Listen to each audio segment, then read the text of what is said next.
அவர்கள் சென்று அந்த இடத்துல தான் அந்த ஹிதர் இருப்பார் என்று அல்லாஹ் குர்ஆன்ல சொல்றான். இந்த அடையாளத்தை ஏன் கொடுக்கணும்? வேற என்ன அடையாளம்? ஒரு காக்கா பறக்கும், அங்க ஒரு குருவி பறக்கும், ஏதாவது ஒரு அடையாளம் சொல்லாமே என்பதை விளக்கம் சொல்லுகிற பொழுது விரிவிரியாளர்கள் அற்புதமான விளக்கத்தை சொன்னார்கள். அல்லாஹ் தஆலா மூசா அலைஹிஸ்ஸலாத்துக்கு முதல்லயே ஒரு அடி, மூசாவே கடலை பிளக்கிறதுக்கு மூசா தான் தேவை என்பதல்ல.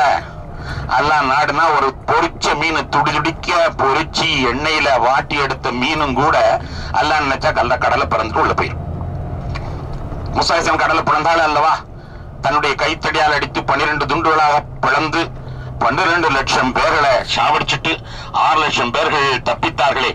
அந்த வரலாற்றிலே மூசா அலைஹிஸ்ஸலாத்துக்கு அவர்களுக்கு ஒரு எள்ளளவும் பெருமை வந்துவிடக் கூடாதுங்கிறதுக்காக அல்லாஹ் சொல்றான், கடலை பிளப்பதற்கு மூசாவும் தேவையில்லை, மூசாவுடைய அசாவும் தேவையில்லை. அல்லாஹ் நாடுனா உயிரில்லாத பொரிச்ச மீன் கூட தண்ணிக்குள் பிளந்து கொண்டு பாதையை உண்டாக்கி கொண்டு செல்லும். அவர்கள் சற்று நேரம் ஒரு மைல் தூரம் நடந்துட்டு திரும்பி வந்து பார்க்கறாங்க, அந்த கடல்ல அந்த மீன் பிளந்த துவாரம் அப்படி இருந்துச்சு. மீன் முதல்ல உள்ள நுழைஞ்சிட்டா உடனே மூடிக்கொள்ளும் அல்லவா, மூடவில்லை, அந்த பாதை அப்படி இருந்தது. அதனால் தான் அவர்களுக்கு அல்லாஹ் அல்லது அடையாளமாக சொன்னான் என்று சொல்வார்கள். அதன் பிறகு ஹிதர் அலைஹிஸ்ஸலாத்து போறாங்க. ஹிதர் அலைஹிஸ்ஸலாம் ரொம்ப கராக்கி பண்ணாங்க. உம்மால எல்லாம் என் கூட வர முடியாது அப்படின்னு சொன்னாங்க. இல்ல நான் வருவேன், என் கூட வந்தா பல பிரச்சனை நடக்கும், உம்மால பொறுமையா இருக்க முடியாது. இல்ல நான் பொறுமையா இருப்பேன், என்ன நடந்தாலும் பொறுமையா இருக்கணும், கொலையா நடந்தாலும் பொறுமையா இருக்கணும், பரவாயில்ல நான் கொலையா நடந்தாலும் பொறுமையா இருக்கிறேன் என்ற கண்டிஷன் பேரிலே என்னவும் பேசக்கூடாது, நானாக உங்களுக்கு விளக்கம் சொல்றது வரைக்கும் கொலையே நடந்தாலும் எதுவும் கேட்கக்கூடாது என்ற கண்டிஷன் பேரிலே மூசா அலைஹிஸ்ஸலாத்து அவர்கள் ஏற்றுக்கொள்கிறார்கள். ஏற்றுக்கொண்டு இந்த காலத்திலாம் நீ 10,000 தரணும், 10 லட்சம் தரணும், 40 லட்சம் தரணும், டாக்டர் ஆண்டா 40 லட்சம் தருவியா, இன்ஜினியர் ஆண்டா 70 லட்சம் தருவியா என்று பேரம் பேசுற மாதிரி அந்த காலத்துல ஹிதர் அலைஹிஸ்ஸலாம் பேரம் பேசியிருக்கிறாரா? எனக்கு பின்னால் வந்தா வாயை துறக்கூடாது அப்படின்னு சொல்லி அதையும் கற்றுக்கிட்டு கட்டுப்பட்டு கொண்டு அவர்கள் செல்கிறார்கள். பின்னாலே அவர்கள் சென்று கொண்டிருக்கும் போது ஒரு கப்பல்ல ஏறினா தான் அந்த பக்கம் போனோம். ஆனா சல்லி காசு கையில இல்லை. என்ன செய்யறது? ஹிதர் அலைஹிஸ்ஸலாம் கெஞ்சி எங்களை இலவசமா ஏற்றி கொண்டு விட்டுருங்க, நாங்க பெரிய மனுஷன் அடுத்த ஊருக்கு போனோம். சரி என்று அந்த கப்பல்காரர்கள் அவர்களை ஏற்றிக் கொள்கிறார்கள். கப்பலில் ஏறி போயிட்டே இருக்கும்போது திடீரென்று அந்த கப்பல்ல ஒரு ஓட்டையை போடுறாங்க. கீழ்த்தளத்துல ஓட்டையை போட்ட உடனே கப்பல்னா இந்த காலத்து கப்பலை போன்றல, அந்த காலத்து பாய்மரத்து கப்பல், கொஞ்சம் தண்ணி உள்ள புகுந்துட்டாலும் அம்போதான். அப்படிப்பட்ட கப்பல்ல மூசா அலைஹிஸ்ஸலாம் ஓட்டப்பட ஆரம்பிச்ச உடனே கப்பல் துள்ள ஆரம்பிக்குது. ஹிதர் அலைஹிஸ்ஸலாம் ஓட்டப்பட ஆரம்பிச்சுன்னு கப்பல் துள்ள ஆரம்பிக்குது. மூசா அலைஹிஸ்ஸலாத்துக்கு கோவம் வந்துருச்சு. அவங்களுக்கு தப்பா கண்டுட்டாங்கடா உடனே கோவம் வந்துடும். ஏற்கனவே ஒரு குத்து விட்டு தான் ஒரு ஆளை சாவடிச்சிருக்கா, அப்படிப்பட்ட ஆளு. அதனால மூசா அலைஹிஸ்ஸலாம் உடனே கோவம் வந்துருச்சு. என்ன இங்க இருக்கிறவங்களை எல்லாம் சாவடிக்கணும்னு நினைச்சிட்டீங்களா, முடிவு பண்ணிட்டீங்களா? அவங்களே நம்மள ஓசுக்கு ஏத்திட்டு போறாங்க, காசு கொடுக்காம எந்த விதமான டிக்கெட்டும் கூட நம்ம கொடுக்கல, அவங்க பெருமனசு கொண்டு ஏற்று போறாங்க, அவங்கள மூழ்கிக்க திட்டம் போட்டு விட்டீர்களா என்பதாக கேட்கிறாங்க. உடனே ஹிதர் அலைஹிஸ்ஸலாம் அடுத்து பேச்சு பேசல. நம்ம கண்டிஷன் என்ன? கண்டிஷன் என்ன? மூசா அலைஹிஸ்ஸலாம் ஆஹா நான் மறந்துட்டேன், இனிமேல் எனக்கு சிரமம் கொடுக்காதீங்க, நான் மறந்துட்டேன், தெரியாம செஞ்சுட்டேன், சரி பேசாம வரணும். சரி என்று பின்னாலேயே போறாங்க. கப்பல்ல இருந்து இறங்கி தரைமார்க்கமாக ஒரு இடத்துல நடக்கிறாங்க. ஒரு குழந்தை விளையாடிக்கிட்டு இருக்கு. திடீரென்று ஒரு குழந்தைய பிடிச்சி சோத்துல மோதி அப்படி கீழே ரத்தம் துடிதுடிக்க விழுந்து அந்த குழந்தை செத்து போகுது. மூசா அலைஹிஸ்ஸலாம் பேசாம இருப்பாங்களா? உடனே அநியாயமா ஒரு ஆயத்தை கொலை போறான், ஒரு ஆத்மாவை கொலை பண்றியே, இது நியாயமா என்று உடனே சத்தம் போட்டாங்க. அப்போ ஹிதர் அலைஹிஸ்ஸலாம் வாயை திறந்து வாயை பொத்தி காட்டி நம்ம கண்டிஷன் என்ன என்று சொன்னார்கள். சரி போயிட்டு போகுது, 2வது தடவை நடந்துருச்சு, இனிமேல் நான் கண்டிஷனை மீற மாட்டேன், 3வது தடவை நடந்தா நீங்க என்னைய திருப்பி அனுப்பிடலாம். சரின்னு கொஞ்சம் தூரம் போனாங்க. போய் ஒரு ஊர், அந்த ஊர்ல பார்த்தா ஒரு சுவர் ஒண்ணு இடிந்து கிடக்கு. இதுக்கடையில இவங்களுக்கு பசி கடுமையா இருக்குது. எல்லாத்தையும் சாப்பாடு ஏதாவது தருவாங்கன்னு பாக்குறாங்க. சில கிராமங்களா இருக்கும், அந்த கிராமத்துல கடையும் இல்ல ஒண்ணும் இல்லைன்னு அந்த ஊர்க்காரங்க அவன் அந்த முசாஃபிரை பார்த்து சரி சாப்பாட்டுக்கு என்னப்பா வழின்னு கொடுக்கணும். நம்மள பள்ளியத்துல போற நேரத்துல ஒரு அப்பாயோ ஒருத்தர் நிக்கிறாரு. இந்த நேரத்துல ஒரு கடையும் இருக்காது, ஒண்ணு இருக்காது, எந்த வீட்லயும் சாப்பாடு விட்டணும், ராத்திரி புறம் பட்டையாவில் கிடப்பாருன்னு தெரிஞ்சா உடனே அவரை கூப்பிட்டு வந்து நம்ம சோத்தை கொடுத்தணும். அதான் மரபு பழக்கம் கூட. ரசூலுல்லாஹ் சொல்வார்கள், அப்படி ஒருவர் விருந்து அளிக்கவில்லை ஆனால் அந்த வீட்டுல திருடி சாப்பிடலாம்னு கூட ரசூலுல்லாஹி ஸல்லல்லாஹு அலைஹி வஸல்லம் சொல்லுவாங்க. விருந்து அளிக்கணும் ஒரு வீடுக்காரங்க. விருந்து அளிக்கலைன்னா சாப்பிட்றதுக்காண்டி திருட்டு கூட சாப்பிடலாம்னு சொல்லுவாங்க ஸல்லல்லாஹு அலைஹி வஸல்லம். ஏன்னா பட்னியா ராத்திரி புறம் கிடக்க முடியாது. அந்த முறையில அவங்க போய் சாப்பாடு கேட்கறாங்க, யாருமே சாப்பாடு தர தயாராக இல்லை. சரி என்ன செய்யறதுன்னு யோசிச்சுட்டே இருக்கும்போது ஹிதர் அலைஹிஸ்ஸலாம் சொன்னாங்க, வாவே நம்ம ஒரு மம்மாட்டி எடுத்து இந்த சுவரை சரி பண்ணுவோம் என்று மூசா அலைஹிஸ்ஸலாத்தை கூப்பிடுறாங்க. அல்லாஹ் பார்த்து அவ்வளவு பெரிய நபி, அவங்கள கூப்பிட்டு மம்மாட்டி எடுத்துடுவாங்க, சுவரை சரி பண்ணும். இப்ப என்னைய கூப்பிட்டு அதிர்த்து வாங்க மம்மாட்டி எடுங்கன்னு சொன்னா, என்ன இவ்வளவு பெரிய தலப்பா கட்டியிருக்கேன், இவ்வளவு பெரிய சட்டை போட்டிருக்கேன், சட்டை போட்டிருக்கேன், என்னைய போய் மம்மாட்டி எடுக்க சொல்றீரா என்பதாக நம்ம சொல்லுவோம். அவ்வளவு நபிமார்கள் எவ்வளவு உயர்ந்தவங்க, அதான் அல்லாட்ட பேசின ஆளு, அப்படிப்பட்ட ஆளு நீங்க மம்மாட்டி எடுத்துட்டு வாங்க. வேற வழி இல்லாம அப்படி மம்மாட்டி எடுத்து சரி செய்தாங்க. செய்யும் பொழுது ஒரு வார்த்தை கேட்டாங்க, ஏங்க இதுக்கு காசு வாங்கிட்டு இது செஞ்சிருக்கலாம் அல்லவா, ஓசுல செய்றீங்களே, நம்மளே பசியா இருக்கிறோம், காசு வாங்கிட்டனால 2 பன்னாவது வாங்கி பற்களாவது வாங்கி சாப்பிடலாமே என்பதாக அவர் சொல்கிறார். மூசா அலைஹிஸ்ஸலாம் சொன்ன உடனே ஹிதர் அலைஹிஸ்ஸலாத்துக்கு கோவம் வந்துருச்சு. முடிஞ்சு நம்ம கண்டிஷன், 3 தடவை நீர் மீறி விட்டீர், இனிமேல் உண்மை நான் அழைத்துச் செல்வதாக இல்லை என்று சொல்லிவிட்டு நடந்த நிகழ்ச்சிக்கான விளக்கத்தை மட்டும் சொல்றேன் என்று சொல்லி அந்த விளக்கத்தை அவர்கள் சொல்ல ஆரம்பிக்கிறார். முதல்ல நான் ஒரு கப்பலை ஓட்ட போட்டேன், உண்மைதான். ஓட்டை ஏன் போட்டேங்கிறது பின்னணி உங்களுக்கு தெரியாது. நான் என்பது அவுலியா, இறைநேசர். இந்த இறைநேசர் மூலமாக அல்லாஹ் சில வேலைகளை வாங்குறான். வேலை வாங்காம அல்லாஹ் சொன்னபடி செயல்பட வேண்டியது எங்களுடைய கடமை. இங்க என்னண்டா, எதிரில் ஒரு கப்பல், கொள்ளைக்காரர் கப்பல் வந்து கொண்டிருந்தது. கப்பல்காரர் கொள்ளைகள் இங்கே உள்ளது. இந்த கப்பல் வந்து ஏழைகள் கூட்டுறவு முறையில கடல்ல வேலை செய்யக்கூடியவர்கள் ஆளு கொஞ்சம் காசு போட்டு கூட்டுறவு முறையில ஒரு கப்பலை வாங்கி நடத்துறாங்க. கூட்டுறவு தொழிலை ஆதரிப்பதற்கான ஒரு சிறந்த ஆயத்து இது. அம்மல் சஃபீனத்து ஃபகானத் மசாகீன யஅமலுன ஃபில் பஹர். கடல்ல வேலை செய்யற ஏழை தொழிலாளிகள் வாங்கிய கப்பல். அதனால அந்த ஏழை தொழிலாளர்கள் மீது அல்ல இறக்கப்பட்டு கப்பல் கொள்ளைக்காரன் பிடிச்சிட்டான்னா எல்லாத்தையுமே அந்த கப்பலையே ஒன்றில்லாம ஆக்கிடுவான். பாவம் ஏழைகள் கஷ்டப்பட்டு போவாங்க, அவங்களுடைய முறைகள் வீணா போகக்கூடாது என்பதற்காக வேண்டி அல்லாஹ் தாலா எனக்கு உத்தரவிட்டான், இதை நீ ஓட்ட கப்பல் ஆக்கிடு. ஓட்ட கப்பல் ஆக்குறதுன்னா ஓட்ட போட்டு விட்டுட்டா ஓட்ட கப்பல் ஆயிரும். ஓட்ட கப்பல் ஆயிட்டா தடுமாறிக்கிட்டு போகும். தடுமாறிக்கிட்டு போறது அவன் பார்த்தாலேயே பார்த்துக்கிடுவான், சரி இதுல ஒண்ணு இருக்காதுன்னு. சில பேர் லட்சக்கணக்கான பணத்தை கடத்திட்டு போவாங்க, ஆனா ஒரு மஞ்ச துணியில மஞ்ச பையில ஏதோ அந்த ஜவுளி கடையில ஓசு கொடுப்பாங்களே அந்த மஞ்ச பையில லட்சக்கணக்கான ரூபாய் கடத்திட்டு போவாங்க, பேசாம போயிருவாங்க. ஆனா 100 ரூபாய் அவர் டிப்டாப்பா ஒரு சூட் கேஸ்ல வச்சு கொண்டு போறாரு பாருங்க, அவர் மாட்டிக்குவார். அந்த மாதிரி தான் இவங்க இந்த ஓட்ட கப்பல்னு வச்சுட்டா எதிரிகள் வந்து தாக்க மாட்டாங்க, அந்த கொள்ளைக்காரர்கள் வந்து பிடிக்க மாட்டார்கள் என்று அல்லாஹ் கருதி அந்த கப்பலை காப்பாற்றுவதற்காக வேண்டி ஓட்டை போட சொன்னான். இப்பொழுது சொல்லும், நான் ஓட்டை போட்டது நியாயமா இல்லையா? மூசா அலைஹிஸ்ஸலாம் தலையை ஆட்டினாங்க. ஆமா நியாயம்தான். ஓட்டையை போட்டது கப்பலை மூழ்கடிப்பதற்காண்டி அல்ல, ஓட்டையை போட்டது கப்பலை காப்பாற்றுவதற்காக வேண்டி. இது அல்லாஹ்வுடைய திட்டம். அல்லாஹ் சொன்னா நான் சரி. 2வது ஒரு பிள்ளையை கொலை பண்ண, உண்மைதான். அந்த பிள்ளை வளர்ந்து ஆளானால் அந்த பிள்ளையினுடைய ஈமான் மட்டுமல்ல, அவங்க அத்தா அம்மாவையும் பாசத்தினால் மாத்திரும். பிள்ளைகளை வளர்க்கணும், ஆனா பிள்ளைகள்னால நம்ம மோசம் போயிடக்கூடாது, பிள்ளைகள்னால நம்முடைய ஈமானுக்கு பழுது ஏற்பட்டக்கூடாது. அப்படி ஒரு பிள்ளை இருக்கிறத விட இல்லாமல் இருப்பதே நல்லது. நம்மளையும் சேர்த்து ஈமானை மொத்தம் 3 பேரை கெடுத்துருது.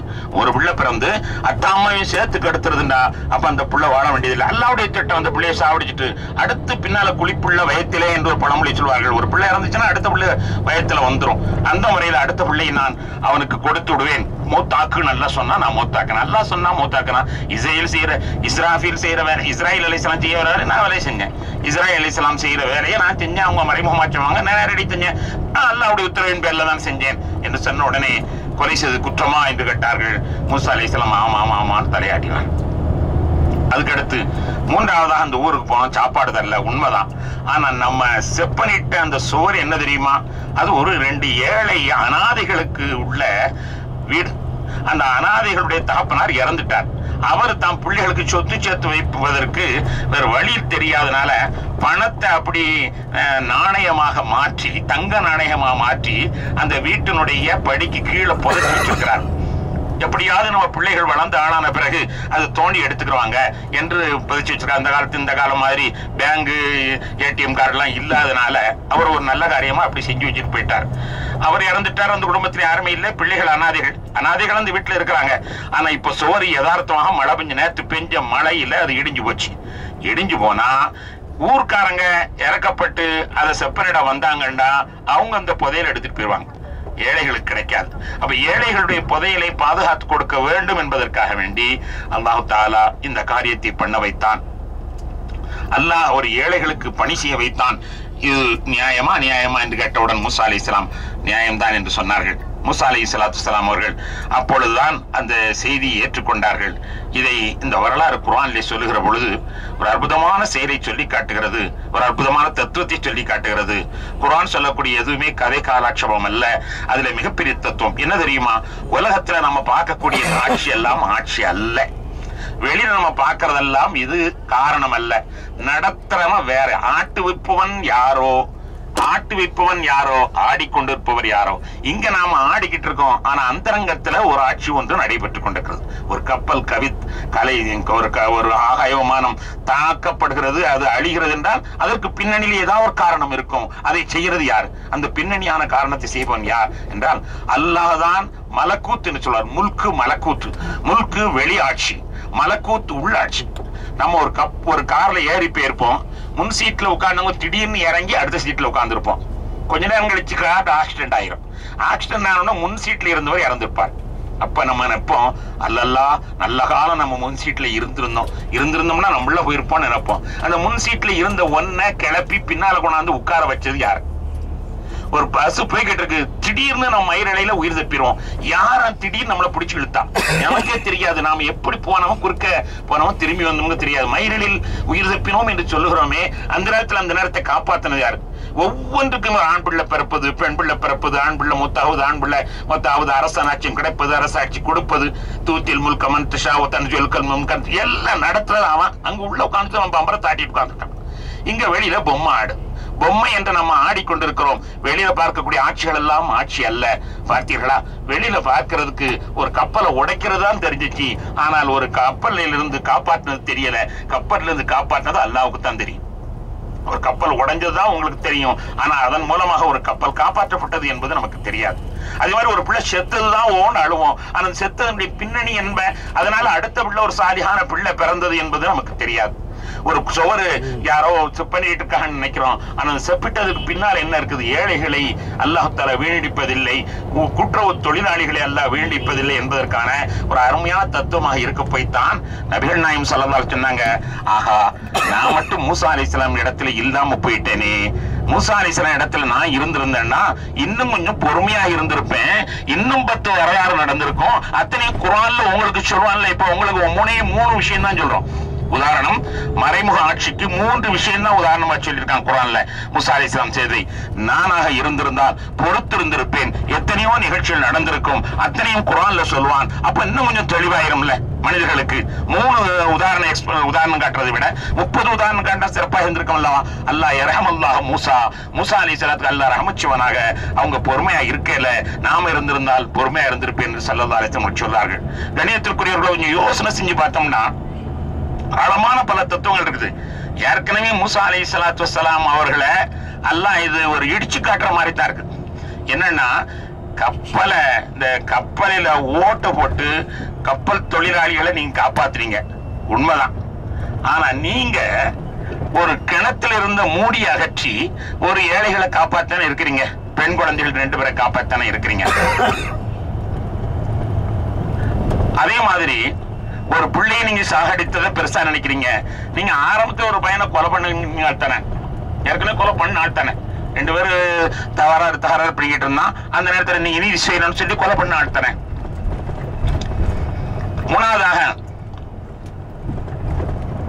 மூணாவதாக அந்த இதை காப்பாற்றியது, ஏழைகளுடைய சொத்தை காப்பாற்றியதை அந்த இதற்கு உதாரணம் வைத்துக் கொள்ள வேண்டும். ஏழைகளுடைய சொத்தை, அனாதைகளுடைய சொத்தை நாங்க காப்பாற்றணும். நீங்க ஏற்கனவே ஒரு பெண்களுடைய கண்ணியத்தை காப்பாற்றுவதற்காக ஒரு கணத்தை நீங்கள் எடுத்துக் கொடுத்தவர்கள் தானே. நீங்கள் கப்பலிலே கடலை பிளந்து கப்பலை மூழ்கடித்தேன்னு சொல்றீங்க. நீங்க 12 லட்சம் பேரை மூழ்கடித்திருக்கீர்கள், பெருசல்லவா? கப்பல்ல பிளந்ததை நீங்க கப்பலை பிளந்ததை குற்றமாக சொல்றீங்க. நீங்க கடலை எல்லாம் பிளந்தீர்கள். ஒரு குழந்தைய கொலை செய்த குற்றமாக சொன்னீர்கள். ஆனால் நீங்கள் ஒரு பெரிய மனுஷனை எல்லாம் கொலை பண்ணிருக்கீங்க. ஒரு சுவற்றை செப்பனிட்டு ஒரு ஏழை அனாதைக்கு உதவியதை பெருசா சொல்லுகிறீர்கள். நீங்கள் ஒரு கல்லை அகற்றி, மிகப்பெரிய 2 கல்லை அகற்றி 2 பெண்களுக்கு உதவி செய்யவில்லையா என்று அல்லாஹ் மூசா அலைஹிஸ்ஸலாத்தை இடித்து காட்டுவதை போன்றும் இருக்கிறது. அதே நேரத்தில் எல்லாமே ரகசியமான ஆட்சி நடந்து கொண்டிருக்கிறது. ஒரு மனிதன் செல்வனான் ஆகுவதும் அவனுடைய திறமை அல்ல, அல்லாஹ் அவனை செல்வந்தனாக்கி பார்க்கிறான். ஒரு மனிதன் ஏழையாகுவதும் அது அவனுடைய நஷ்டம் அல்ல, அல்லாஹ் அவனை ஏழ்மையாக்கி அவனை சோதிக்கிறான். இவ்வுலகத்தில் நடக்கக்கூடிய எல்லாமே இது வெறும் நாடகம். உலகத்தில் நடக்கக்கூடிய எல்லாமே வெறும் நாடகம். இதற்கு பின்னணி ஒன்று இருக்கிறது, அதுதான் மலக்கூத் என்று சொல்வது. அதுதான் அல்லாஹ்வுடைய ஆட்சி. அந்த ஆட்சி தான் நடைபெற்றுக் கொண்டிருக்கிறது. அந்த ஆட்சியினுடைய பணியாளர்களாக அவுலியாக்கள் இருக்கிறார். அல்லாஹ் கூப்பிட்டு நீங்க எங்க போய் இதை செய், இதை போய் செய், அதை போய் செய் என்று அல்லாஹ் அனுப்பக்கூடிய பணியாளர்களாக அவுலியாக்கள் இருக்கிறார்கள் என்பதை ஹிதர் அலைஹிஸ்ஸலாம் அவருடைய வரலாறு மிகச் சிறப்பாக எடுத்து காட்டுகிறது. அந்த பயணத்தின் போது துணையாக இருந்த யூஷா இப்னு நூன் அவர்களுடைய தரிசனம் தான், ஜியாரத்து தான் நமக்கு இப்பொழுது பாக்கியமாக கிடைத்திருக்கிறது. அல்லாஹ் தஆலா அந்த அந்தரங்க ஆட்சியை நம்பக்கூடியவர்களாகவும் அதை புரிந்து கொள்ளக்கூடியவர்களாகவும் அல்லாஹ் நம்மை ஆக்கி அருள் புரிவானாக. வ ஆகிரு தஅவானா அல்ஹம்துலில்லாஹி ரப்பில் ஆலமீன். அஸ்ஸலாமு அலைக்கும் வரஹ்மத்துல்லாஹி.